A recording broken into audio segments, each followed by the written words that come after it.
How y'all doing tonight? I feel right at home here. I feel like I just came up from the dock with a stringer of fish. This actually reminds me of my ex-in-laws place, and they had a lot of money because they were linked to one of the Indian casinos. So they had like a mansion with about 16 rooms that looked just like this.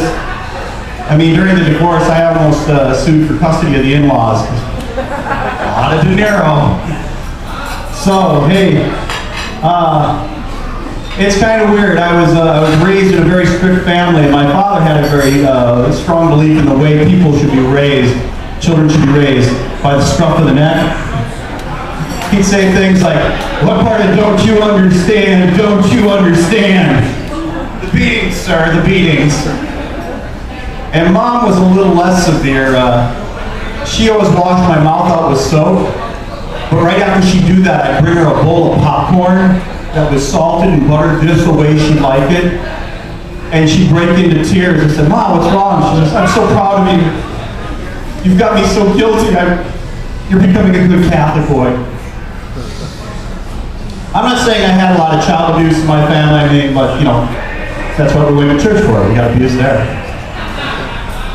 So I'm going through some changes in my life. I went through the divorce a number of years ago. In fact, I'm almost over the fact I got kind of envious of other people having things while I had almost nothing for a while. People had Abercrombie and Fitch, and all I could afford was a shirt that said, Bucking Fitch.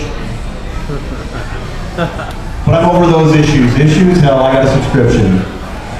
I still love the woman, but we just can't live together. Now, I go through some changes. I went to a doctor recently, and I had something cut off of me.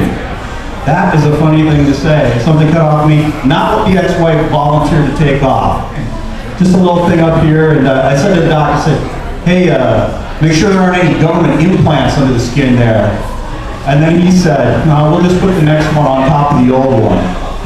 I'm like, geez, Doc, I'm not paying you to be funnier than me. He says, too late, I've already seen your act. Went to another doctor, went for a sleep study.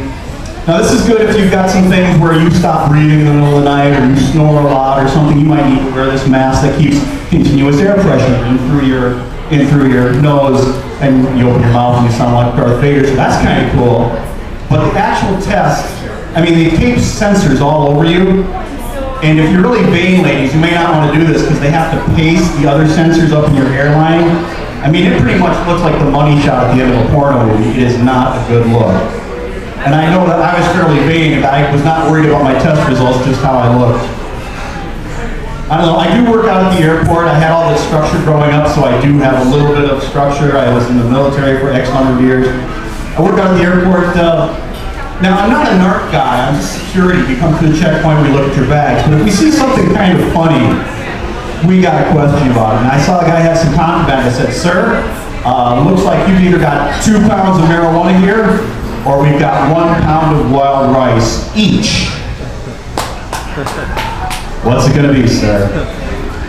And it was kind of funny. I saw we had a good father come through the other day. He had a big belt buckle on, so we told him to take the belt buckle off.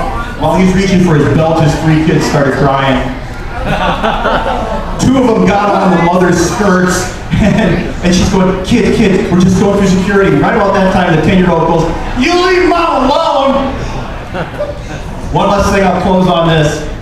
Do be careful if you're driving tonight that you have a designated driver. One time I drove after drinking, and I got just out on the highway here, just barely got on the highway, and I look behind me and I go, oh my God.